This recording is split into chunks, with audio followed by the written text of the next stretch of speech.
Buenas noches, hermanos, que la paz de Dios esté en cada uno de nosotros. El título de esta enseñanza o reflexión, pues, es en relación a las tormentas, a las pruebas, a las aflicciones, a distintas situaciones en las cuales hemos sido probados, hemos sido pasados por el desierto, ¿ya? Pero todo tiene una razón de ser. Y a mí me interesa mucho porque hemos visto cómo la palabra del Señor nos enseña con distintos siervos del Señor. Pues hay varios, pues, ¿verdad? Pero los que a mí me han llamado mucho la atención es el rey David, Job, Jeremías y varios siervos del Señor que nos muestran que a través del sufrimiento, a través de las pruebas, ellos han visto la gloria del Señor y la hacen manifiesta. Es la prueba, dice la palabra, que nos lleva a nosotros a una formación de espíritu, ¿va? A una formación de nuestro corazón hacia Dios, ¿va? Dios nos quiere formar conforme a su imagen y semejanza, dice la palabra. Por eso dice las cartas que escribe el apóstol Pablo, las dice muy correctamente. Que seamos imitadores de Dios, que seamos imitadores del carácter de Dios, que imitemos, pero ¿cómo vamos a imitar el carácter de Dios si nosotros mismos no experimentamos las misericordias, no experimentamos las oportunidades que Dios nos da a través de esas pruebas, a través de esas aflicciones? Entonces es interesante porque en su momento la mayoría de personas cuando pasan esas pruebas, por eso yo hablaba de Job, porque los amigos de Job conocían una forma de ser de Dios, ¿ya? Y esa forma de ser de Dios era la equivocada, porque después, al final, el Señor, Dios le dice a los amigos de Job que hagan un sacrificio porque ellos no lo conocían como es Él, ¿no? Porque Él dice, algún pecado has cometido, por eso es que estás enfermo, algún pecado has cometido, porque te vas a morir, ¿por qué no confiesas tu pecado y mueres? ¿Ya? Entonces, el Señor les dice eso porque realmente no era que Job había pecado. No era que Job había pecado, no era que Job había cometido una gran situación difícil, sino que era que simplemente que el Señor le plació. ¿Ah? Una cosa es que uno diga, como a veces uno puede malinterpretar como que mucha gente dice, bueno, no que Dios es bueno, pues entonces cómo hace eso que le gusta que la gente esté sufriendo. No es ese tipo de gusto. No sé si me estoy dando a entender porque, por ejemplo, hay psicópatas que sí tienen gusto por la sangre y por matar a gente, ¿va? No estamos hablando de ese tipo de gusto, sino que a él le plació como soberano Dios, porque la palabra del Señor dice que Él es el soberano, que Él puede hacer con nosotros lo que a Él le plazca, ¿ya? Pero le plazca en el sentido de formación en nuestra vida, ¿ya? Estamos en sus manos, entonces cuando estamos en sus manos, ¿qué es lo que pasa? Él puede hacer con nosotros lo que a Él le plazca. Y lo que más nos conviene a nosotros, ¿ya? Entonces nosotros lo vemos como una prueba, pero en realidad lo único que nosotros debemos de entender, como lo que está escrito, es que nos está formando y nos quiere ver a su imagen y semejanza. Y que lo que nos va después de como dice, después de la tormenta viene la calma. Dice la palabra que Él pone la enfermedad y pone también la sanidad, dice. ¿Ya? Lo dice, Él pone la llaga y también pone la sanidad, ¿no? Entonces, ese es el punto. El punto es que nosotros como cristianos debemos de entender a Dios, no que Él nos entienda a nosotros, ¿no? Porque a veces suele pasar que uno dice, ay, yo pequé, pues, el Señor sabe cómo soy yo, ay, Él me entiende.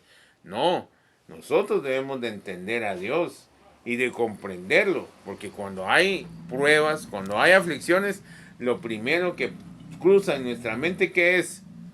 ¿Por qué? ¿Y para qué? ¿Y por qué? ¿qué hice? ¿Y ahora qué hice? Yo si es un cristiano que está involucrado en su congregación, ya, si yo estoy sirviendo, estoy predicando, ¿qué más quiere? ¿Por qué me pone así? Entonces es una mala actitud. Entonces el Señor nos enseña a nosotros que debemos de ver, dice en Jeremías también lo dice, cuando entresacares lo precioso de lo vil, será semejante a mí, dice la palabra. Así lo dijo el profeta. Entonces, cuando entresacares lo precioso de lo vil, una prueba, una tormenta, una dificultad, no es bonita. No es bonita porque está uno ahí con aquella situación que entra la duda, que entra un montón de situaciones extrañas en el corazón y en la mente de uno, que lo hacen a uno dudar, ¿verdad? Lo hacen a uno dudar. Entonces, quien duda de lo que come peca, dice la palabra.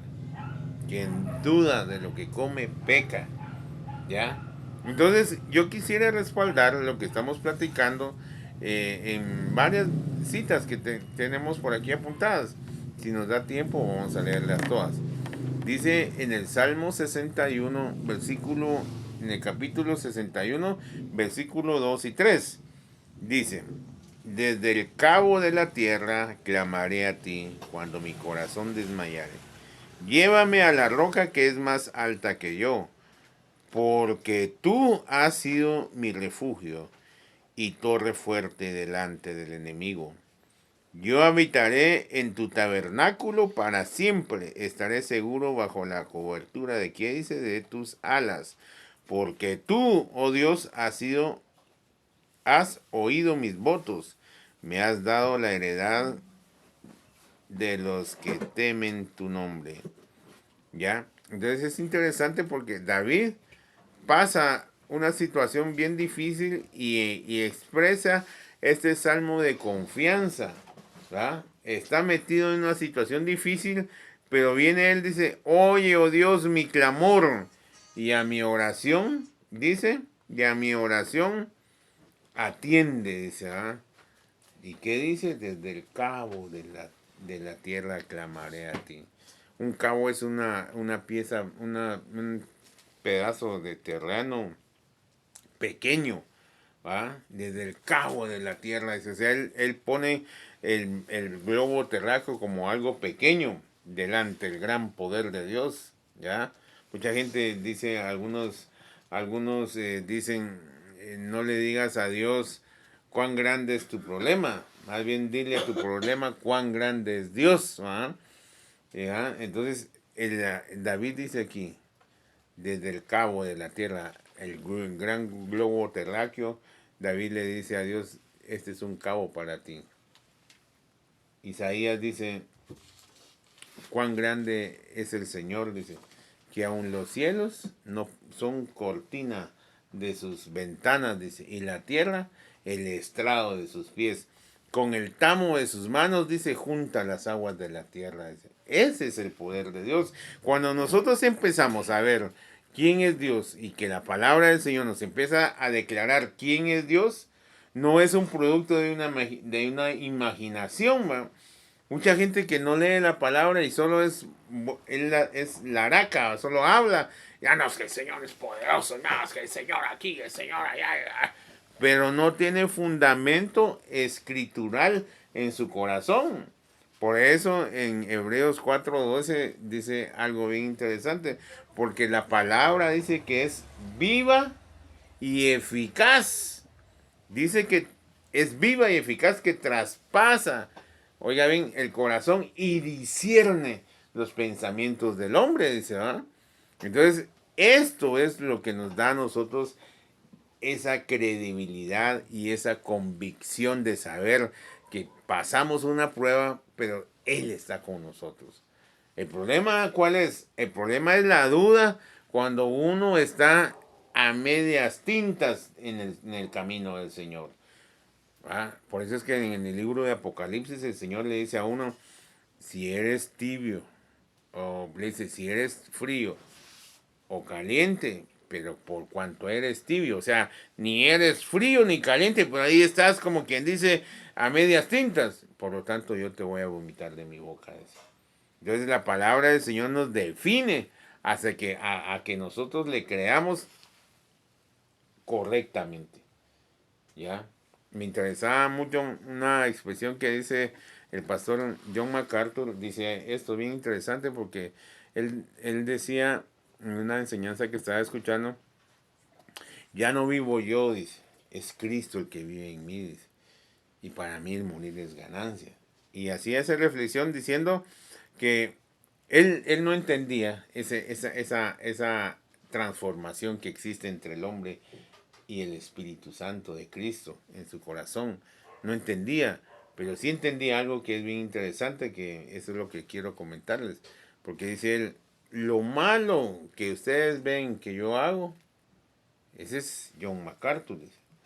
Pero lo bueno que yo estoy haciendo, ese es Cristo en mí, dice. Es interesante, ¿por qué? Porque uno sabe en dónde está ubicado, sabe qué naturaleza tiene en su corazón, sabe que su naturaleza no es perfecta, tiende a fallar, tiende a errar, pero con la potencia de su Santo Espíritu, entonces las cosas que salen del corazón de este varón son cosas que nos edifican, son expresiones que nos edifican hacia un amor hacia Cristo. Y eso es interesante porque también me estoy desviando un poquito, pero vale la pena que nosotros entendamos cómo es que el Espíritu Santo actúa en nuestras vidas en medio de las pruebas. Las pruebas para eso son, para ver la gloria del Señor, para ver el poder de Dios.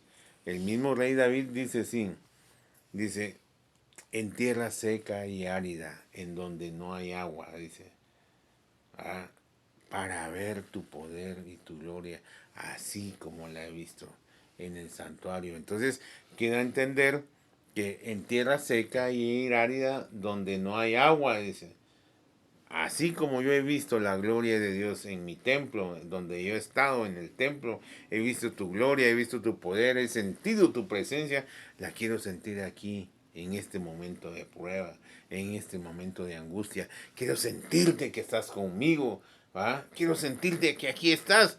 Y eso es lo difícil de una prueba. Eso es lo difícil de estar en una tormenta, porque lo primero que le entra a uno es la duda de sí mismo. ¿Qué hice? ¿Qué hice? ¿Qué pecado cometí? Y empieza una situación retrógrada. Ah, sí, aquella vez le dije yo a fulana de tal, le dije una mentira. Sí, Señor, perdóname por esa mentira. Y la prueba sigue. Entonces, y usted está buscando el punto donde falló. Pero en vez de hacer como lo que dice la palabra del Señor, que uno debe de estar confiadamente en Él. Dice la palabra del Señor, el mismo rey David decía esto, tus cuerdas me cayeron en lugares deleitosos y es hermosa la heredad que me heredaste, dice. ¿Va? Entonces es interesante que nosotros entendamos realmente que como cristianos debemos estar de continuo en prueba. Porque si usted y yo no tenemos esas pruebas, porque si usted y yo no tenemos esas angustias, entonces no vamos a estar pendientes de una oración, no vamos a estar pendientes de la escritura, simplemente nos vamos a dedicar al libertinaje. Dice también dice que también el rey David, y ahora vamos a leer lo que dice Jeremías. Jeremías es otro gran siervo, un gran siervo y profeta que el Señor lo vamos a leer en Lamentaciones capítulo 3. Y aquí en Lamentaciones Jeremías da un testimonio de dolor y de ver cómo el Señor nuestro Dios reacciona a través de la dureza del corazón de Judá, de Israel, de Jerusalén. Entonces, aquí Jeremías empieza a expresar cómo vio el carácter de Dios, cómo es el carácter de Dios. Y me llama la atención porque estos versículos casi que la mayoría de predicadores no los enseñan, ¿ya? porque la mayoría dice, o sea, la gente viene y usa argumentos para evangelizar. Y esos argumentos vienen y dicen, mire, fíjese que si usted cree en el Señor, entonces el Señor va a venir le va a solucionar todos sus problemas y usted ya no va a tener, si no tiene trabajo, pues le va a proveer un trabajo. Si no tiene dinero, el Señor le va a dar dinero. Si está enfermo, el Señor sí, sí, así es. Pero en realidad el carácter de Dios, o sea, nosotros no estamos para ofrecer al Señor como quien dice es un solucionador de problemas o es una ganga la que te estamos ofreciendo, sino que la realidad de un verdadero evangelismo es que las personas entiendan que somos enemigos de Dios si nosotros tenemos pecado en nuestro corazón. Cuando uno está evangelizando debe de llevar a las personas hacia esa orientación de que si no confiesan su pecado delante de Dios, son enemigos de Él. Y si enemigos, dice, Dios dice la palabra, no hay paz para el impío, dice, no la habrá, dice, día y noche estará el juicio delante de Él, dice. Entonces imagínense, si uno viene y dice, no, mire, yo sé que esos problemas que tienes, sí, es Dios el que quiere, no, uno debe de llevarlos como lo hizo Jeremías. Miren lo que dice ahí en Lamentaciones capítulo 3 versículos 1 al 6. Dice, yo soy el hombre, oiga bien, yo soy el hombre que ha visto, ¿qué dice? Aflicción bajo el, ¿qué es? Bajo el látigo de su enojo. O sea, Jeremías miró cómo Dios se molestaba con el pueblo, se irritaba con el pueblo y allá venía el látigo encima. Y Jeremías dice que yo soy el hombre que ha visto el enojo, ¿ah? Y el látigo. Me guió y me llevó, ¿qué dice? En tinieblas y no en luz, dice. O sea, cuando está hablando en tinieblas y no en luz, tampoco vayan a pensar ustedes que Jeremías se fue en tinieblas pecando y no, sino usted está hablando de algo textualmente literal, ¿no? En oscuridad y no en luz, ¿no? Se recuerdan que cuando el pueblo de Israel pasó el desierto, dice que como en la noche caminaban porque era más fresco, ¿no? Era más frío, esa es la reacción del desierto. El desierto en el día es un calor terrible, ¿va? Infernal se podría decir, y en la noche es un frío, pero terrible. Entonces ese tipo de climas son los que acaban la salud de las personas que pasan en el desierto. Sin embargo, el Señor vino, los hacía descansar en el día, le ponía una nube y los descansaba, les daba sombra, ¿no? Y ahí se mantenían frescos. En la noche los hacía caminar, pero como era frío, dice que les ponía una columna de fuego, ¿no? Y como soplaba el aire, entonces era una calefacción perfecta, divina, ¿no? Pues es interesante porque el pueblo caminó, ¿cómo entonces? En luz, ¿no? Porque había una columna de fuego. A esto se refiere Jeremías acá. Me guió y me llevó en tinieblas y no en luz. Ciertamente contra mí volvió y revolvió su mano todo el día, dice. Hizo envejecer mi carne y mi piel quebrantó mis huesos. Oiga bien, o sea, toda esta situación Jeremías la vivió, no vayan a pensar, o sea, yo estaba analizando que a veces uno piensa que Dios la agarró en contra de Jeremías, no, sino que Jeremías estaba pasando esta situación porque miraba la aflicción de Jerusalén, de Judá, la miraba la aflicción y él, o sea, era una angustia por el amor de su pueblo, porque él quería que en realidad el pueblo obedeciera lo que el Señor quería que obedecieran. Entonces dice, ciertamente contra mí le volvió su mano todo el día. Hizo envejecer mi carne y mi piel quebrantó mis huesos, edificó baluartes contra mí y me rodeó de amargura y de trabajo. me dejó en oscuridad como los ya muertos de mucho tiempo. Me cerró por todos lados, me cercó por todos lados y no pudo salir y no puedo salir. Ha hecho más pesadas mis cadenas. En este punto que dice me cercó, me hace pensar cuando Jeremías lo dejaron encerrado en una cisterna, castigado, y Babilonia dice que llegó por el pueblo y se lo llevó de esclavo, ¿no? Y sabe cuánto tiempo pasó Jeremías metido en esa cisterna, y de repente consultemos a Jehová, dicen allá, ellos allá en Babilonia, consultemos, de veras, y Jeremías lo sacaron. Y pobre Jeremías, vaya a ver si todavía está el siervo de Dios allá. Y fueron a ver y ahí estaba Jeremías. Se me hace que esto es interesante porque se me acercó por todos lados y no pudo salir. Dice, ha hecho más pesadas mis cadenas. Porque dice que ahí, encima de todo que estaba encerrado, tenía un cepo. Un cepo es que se ponía una tabla aquí y aquí con las manos así, no se podía mover así. Una incomodidad terrible, ¿no? Entonces, sigue, aun cuando clamé y di voces, ¿qué dice? Cerró los oídos a mi Cerró oración. los oídos a mi oración. Esto es tremendo, hermanos. Aquí está hablando de cómo es Dios en su esencia. ¿Ya? Cerró sus oídos a mis oraciones.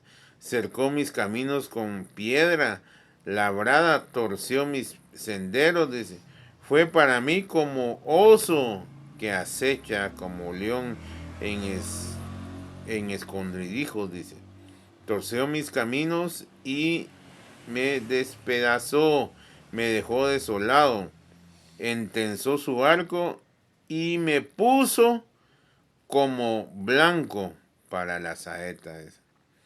Hizo entrar en mis hizo Entra. entrar en mis entrañas las saetas de su aljaba.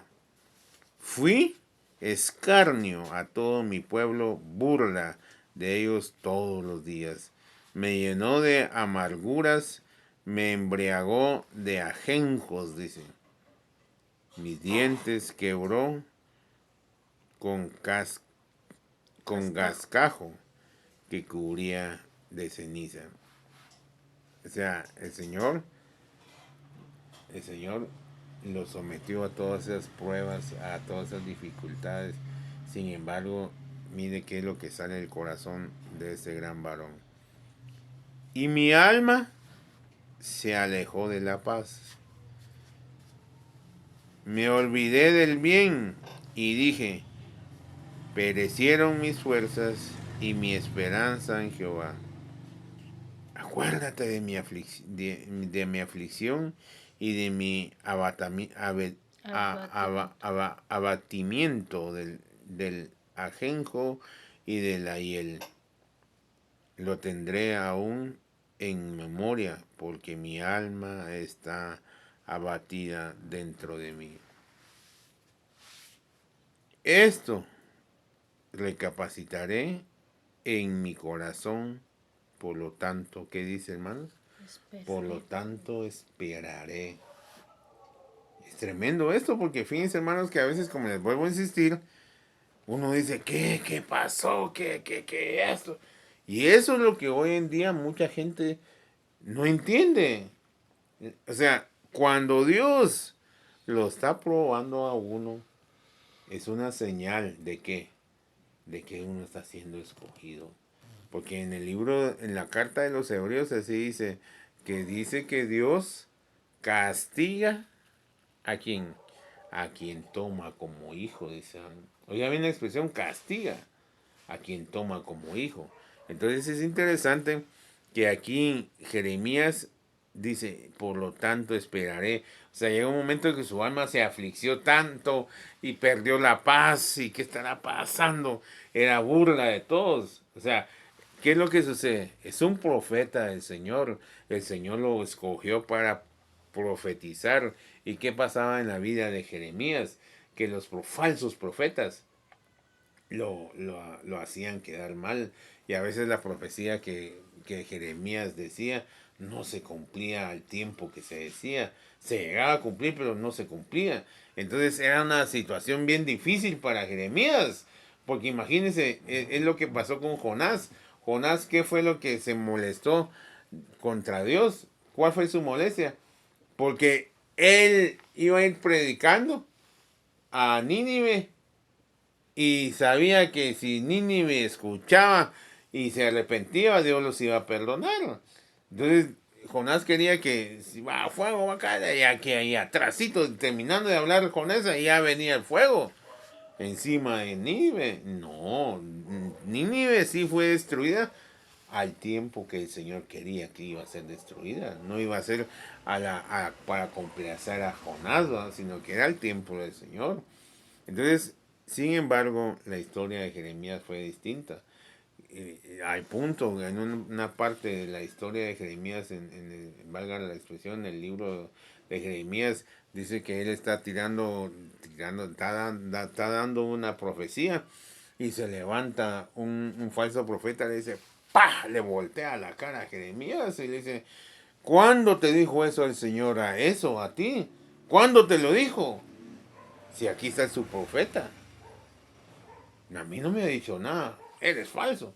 Imagínense. Y siendo Jeremías el verdadero profeta del Señor. Entonces, aquí cuenta él cómo se sentía él. Perdía la paz, fue burla del pueblo. Y ay, ya no aguantaba, pues. No sé si me estoy dando a entender. Es difícil cuando mira, en este caso, en los casos que nosotros estamos experimentando, nosotros aquí vivimos alrededor de varias congregaciones donde dicen, no, pero ¿qué les están enseñando? Y las congregaciones, así como que fueran, como cuando usted pone un poco de azúcar en la mesa y ¡rum! Llegan todas las cucarachas, ¿no? Y ahí están llenas, congregándose. Nosotros llevamos 5 años o más de 5 años congregándonos con mi familia. Aquí estamos con mi familia. Ustedes creen que viene algún invitado, hemos compartido la palabra y no vienen. No vienen, pero ¿por qué? ¿Ya? Entonces yo me identifico mucho con Jeremías en el sentido que sé que el Señor nos ha dado su palabra. Sé que hemos visto cambios no solo en otras personas, sino que en nuestra propia familia hemos visto milagros, hemos visto cambios grandes en nuestra familia. Y ese es un testimonio grande, pues yo he cambiado, la palabra me ha cambiado. Y a raíz de eso mis hijos también han cambiado. Entonces, es interesante porque miren, entonces ahí en el versículo 21 dice, esto recapacitaré en mi corazón, por lo tanto esperaré. A mí me llama mucho la atención. Esto dice, por la misericordia de Jehová, no hemos sido consumidos, porque nunca decayeron sus misericordias. Y miren la esperanza de Jeremías. Nuevas son cada mañana, grande es tu fidelidad. ¿Y qué dijo él? A pesar de todo lo que estaba sufriendo, hermanos, es que esto era decir, era de entender a Jeremías, decir, ya no quiero saber nada. Ahí nos vemos, yo renuncio a esto. Era de entenderlo, pues, ¿ah? De considerarlo, si usted quiere verlo así. Pues sin embargo, dice, mi porción es Jehová. Dijo mi alma, por tanto, en él esperaré. Y mire qué más dice. Bueno es Jehová a los que en él, ¿qué dice? Esperan. Al alma que le busca. Bueno es esperar en quién dice. En silencio. La salvación de Jehová. Bueno es al hombre llevar su yugo desde su juventud. Que se siente solo y calle, porque es Dios quien se lo impuso. Ponga su boca en el polvo, por si aún, ¿qué dice, hermanos? Hay esperanza de la mejilla al que de la mejilla al que le hiere, y será colmado de qué dice, de afrentas, porque el Señor no despacha, no desecha para siempre. Antes, ¿Qué dice? Sí aflige. Antes si aflige, también se compadece, según la multitud de sus misericordias. Porque no aflige ni entristece voluntariamente a los hijos de los hombres. Amén. Amén. Es bien interesante esto, hermanos. ¿Qué surgió en el corazón de Jeremías? Gratitud y enseñanza. Dijo, no, nuevas son cada mañana sus misericordias. Y él aprendió a amar al Señor a través de esa situación. ¿Cuántos, a lo que yo voy es casualmente a lo que al cristianismo, no llamamos cristianismo, no le llamamos cristianismo porque en realidad ser cristiano es un imitador de Dios, un imitador de Cristo, un ungido del Espíritu Santo. ¿Va? La esencia de la Trinidad metido en un ser humano. Ese es un cristiano. Es la esencia de la Trinidad metido en un humano. ¿Ya? Es interesante cómo es de que hoy en día no, eso no se le puede llamar cristiano. Se le puede llamar a alguien que está como aquellos, como aquellos ratones que están buscando, juiciando, decía mi mamá, juiciando a ver qué encuentran. Y realmente no cuadra. No cuadra mucho los ejemplos que se oyen hoy en día en los templos grandes, templos pequeños. Nadie quiere conocer a Dios. Están en una prueba, se ponen todos a rodearse. Ay, Señor, en el nombre de Jesús, reprendo al enemigo, el diablo y esto y el otro. Cuando el Señor le dice a uno que se siente solo y que calle en silencio y que espere en el Señor en el silencio. Tremendo esto, que a veces uno, lo primero cuando está en su congregación, lo primero que va a buscar es al pastor. Mira, es una gran... Por favor. La Biblia, ¿qué nos dice? Dice, bueno dice aquí, bueno es esperar en silencio la salvación de Jehová. Bueno es esperar en silencio la salvación de Jehová. Pueden pasar muchas pruebas en uno, pueden haber muchas situaciones en el corazón de uno, pero bueno es que uno calle y espere en el Señor. Entonces dice, me llama mucho la atención lo que lo confirma ahí en Malaquías. Leamos ahí en Malaquías 3:6. Malaquías está antes de llegar al Nuevo Testamento. Me llama la atención porque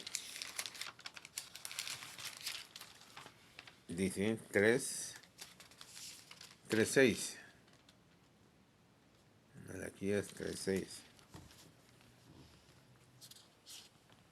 Dice, miren, interesante, eso no lo estoy diciendo yo. Eso lo está diciendo la bendita palabra del Señor. Dios mismo lo está diciendo. Porque dice, porque yo Jehová, ¿qué dice, hermanos? No cambio. No cambio. Por esto, hijos de Jacob, no habéis sido Consumido. consumidos. ¿Ya? Es interesante. El Señor no cambia. Él va a hacer lo que le sucedió a Jeremías en esas pruebas y todo. No cambia. Él va a ser el mismo. Él va a ser el mismo. Pero por eso dice, no cambia. Por eso, hijos de Jacob no han sido consumidos. Por eso dice, por la bondad de Jehová no hemos sido consumidos. Esa es la parte de la bondad, que el Señor nos someta a esas pruebas, a esas situaciones difíciles, para reconocer lo que Él nos está limpiando, nos está purificando, nos está acercando a Él, ¿ya? Y esa es la bondad que no nos ha consumido en su ira. Por eso en la carta de segunda de Pedro dice, textualmente dice, si el juicio empieza por casa, dice, ¿dónde quedará el mundo? ¿Ah? ¿O dónde quedará el impío? ¿Ya?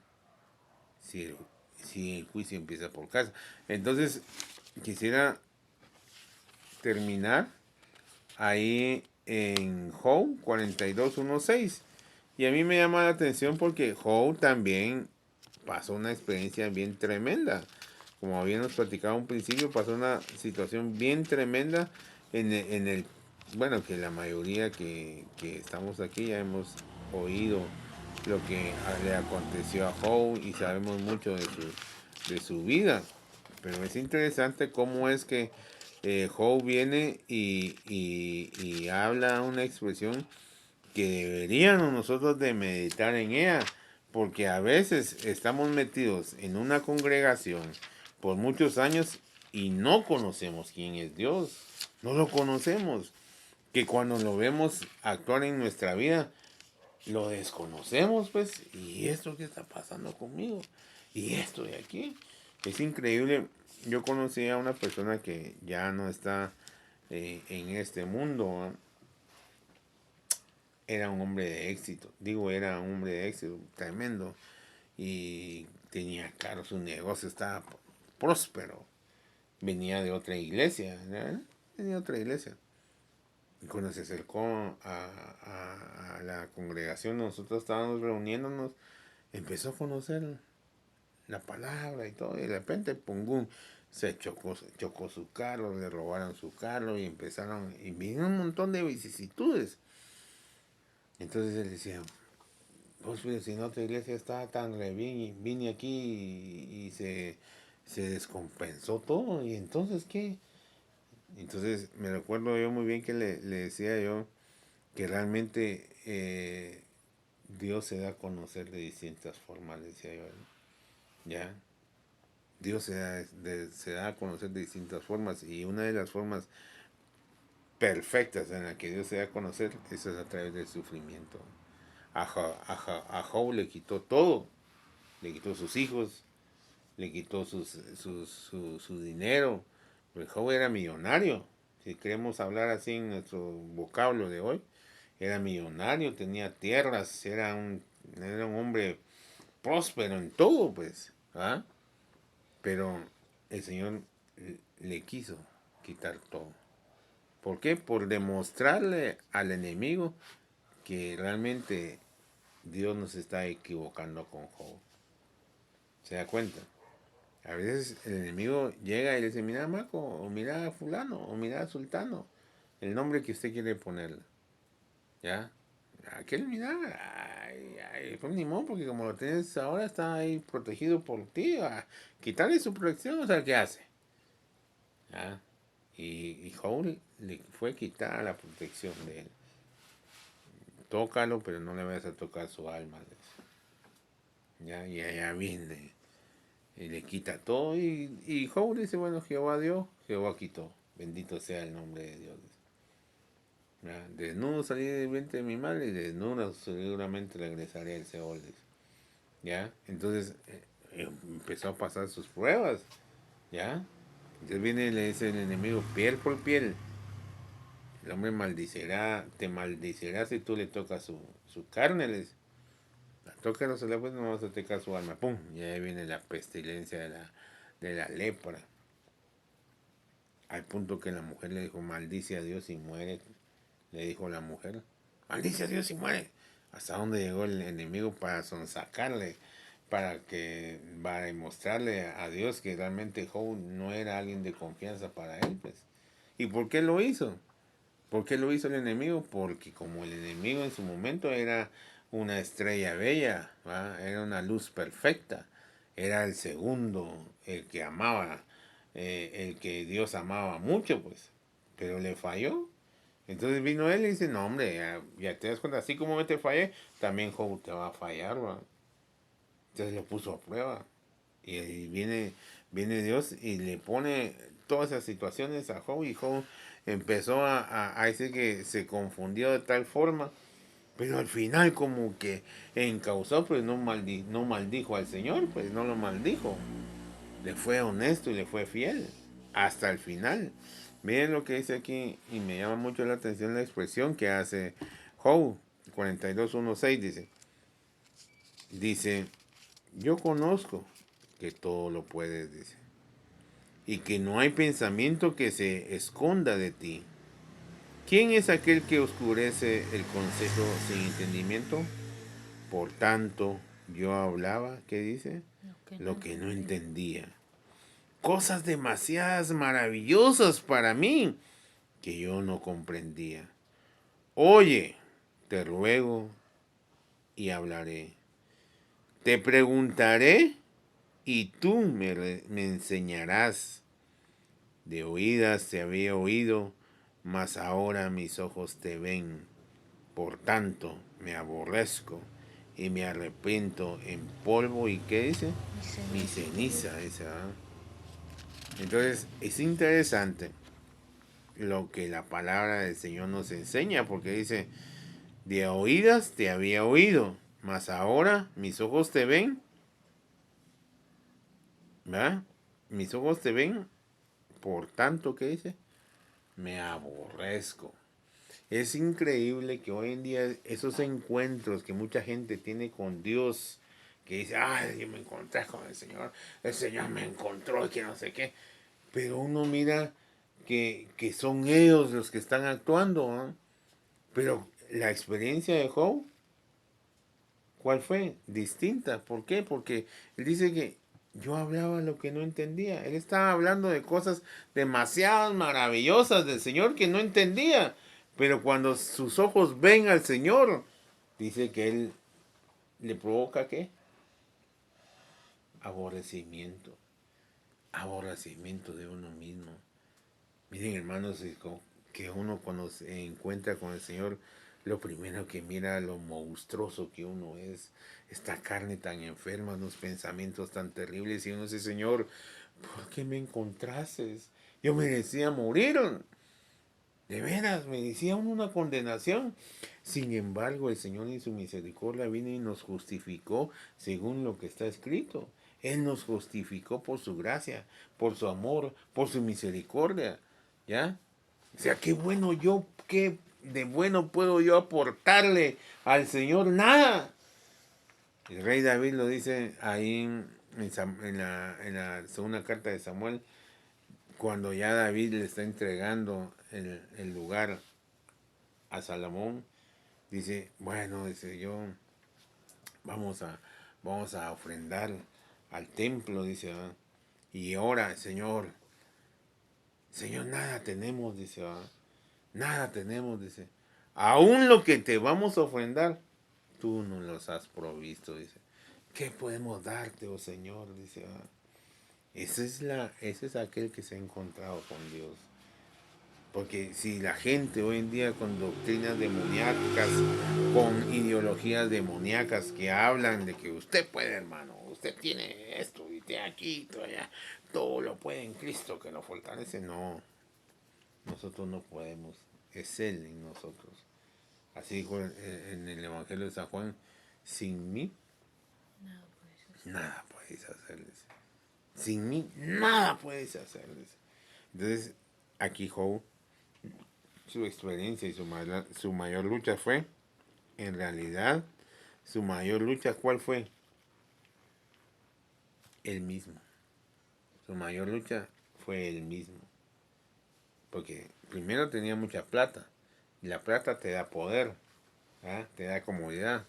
Al no tenerla, entonces él empezó a sentirse que era incapaz. Y eso era lo que el Señor quería que él se sintiera. Incapaz y que lo reconociera a él como el todo. ¿Ya? Entonces, por eso dice yo, hablaba lo que yo no entendía, cosas maravillosas, ¿ya? Pero cuando el Señor lo encuentra y dice, bueno, lo primero que hizo él, aborrecerse. Y eso es lo que nos cuesta mucho a nosotros, ¿no? Aborrecernos. Aborrecernos nos cuesta mucho. Es que eso es denigrante. ¿Cómo voy yo a denigrarme? Por eso es que mucha gente no está dentro de la realidad. Yo solo quiero terminar ahí en Romanos 8:28. Dice algo bien interesante. El apóstol Pablo le escribe a los romanos algo bien interesante. Porque dice, y quiero que ustedes me acompañen a leerlo, Romanos 8, Romanos 8:28. Dice, y sabemos que a los que aman a Dios, todas las cosas les ayudan a bien. Esto es, a los que conforme a su propósito son llamados, por los que antes conoció, también los que dice, predestinó para que fuesen hechos conformes a la imagen de su Hijo. Bendito sea Dios. Entonces, ¿esto qué es lo que sucede aquí?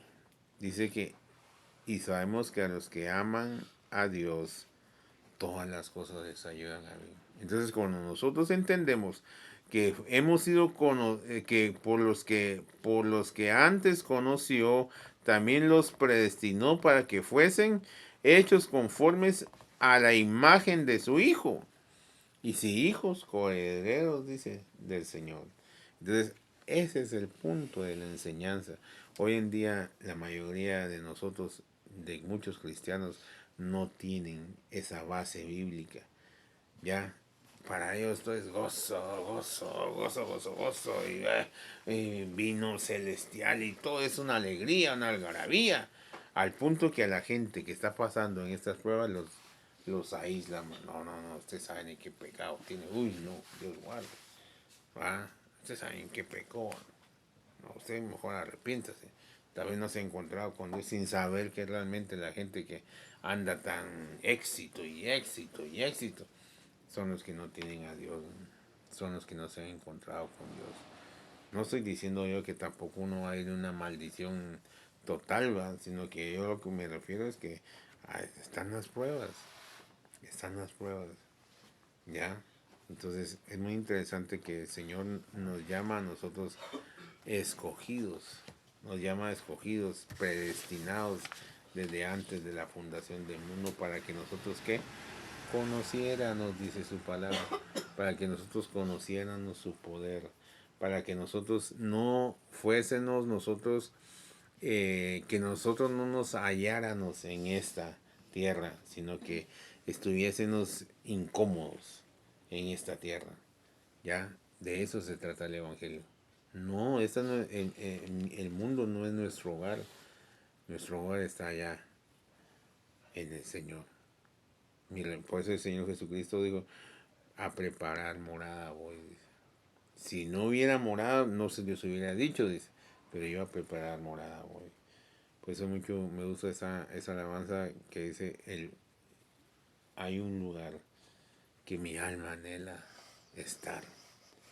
¿Y qué lugar es ese? Es la ciudad de Dios, donde hay paz, donde ya no habrá llanto, donde ya no va a haber aflicción, va a haber gozo, va a haber unidad, va a haber amor, va a haber paz, va a haber gozo, regocijo. Mis ojos van a ver a mi Redentor, dice la palabra. Esa es la esperanza que nosotros debemos de tener como cristianos. Ya, no que uno sienta, ay, no me está yendo bien en el negocio, ay, es que esto, ay, que aquí, ay, ¿qué está pasando? Dios me estás abandonando. No, Dios ahí está. Ya, por eso es que hoy en día el cristianismo se ha llenado mucho de mucha gente que quiere éxito, que quiere dinero, que quiere muchas cosas. Pero usted le habla de sufrimiento. A mí hasta una congregación ahí salió, pare de sufrir. Ah, sí, yo no quiero sufrir. Mientras que Jeremías, como estuvo encerrado en esa cisterna, encadenado. Yo soy un hombre que he visto el enojo de mi Dios, dice. Ya, he pasado los látigos del Señor. Imagínense. Igual el apóstol Pablo, alguien más reciente, el apóstol Pablo. Yo soy quien ha pasado 40 latigazos menos uno, dice. Se ha pasado sufrimientos y todo. Al punto que Pedro dijo, ¿qué dijo Pedro? No merezco morir como mi Señor. Y dice que le voltearon la cruz a él. Dice. Y dice, estoy a punto de ser sacrificado, dice el apóstol Pablo. Poniendo la cabeza murió decapitado. Entonces todo eso uno dice, entonces, ¿dónde encaja el Evangelio de hoy? ¿Dónde encaja las prédicas de muchos de hoy? ¿Dónde? No encajan en ningún lugar según lo que está escrito. No encajan. A un medio versiculito por ahí y ¡brum! Hace una gran doctrina. Millones de gente ahí congregándose, metidos en un engaño eterno. Pero que Dios nos ayude a nosotros, a los escogidos del Señor, que podamos nosotros realmente reconocerlo en todo nuestro camino. Por eso dice en Proverbios 3, dice, fíate de Jehová de todo tu corazón, dice, y no te apoyes en tu propia prudencia. Reconócelo en todos tus caminos y Él va a ir enderezando tus veredas. ¿Por qué dice? Porque será medicina. ¿Para quién dice? Para tus huesos. Y refrigerio. ¿Para qué dice? Y refrigerio para tu vida, dice. Roguémosle a Dios, hermanos, de veras que si algún día usted escucha este mensaje, pues pueda usted no reconocer a este hombre que está hablando, sino que realmente que usted pueda doblar sus rodillas y pedirle al Señor que en las escrituras que usted pueda ser hallado por el Señor y reconocer que el Señor es el que está en su vida y que necesita usted ser cambiado como Job fue cambiado y como su persona aquí presente fue cambiada también. Que Dios nos ayude a todos. Vamos a orar.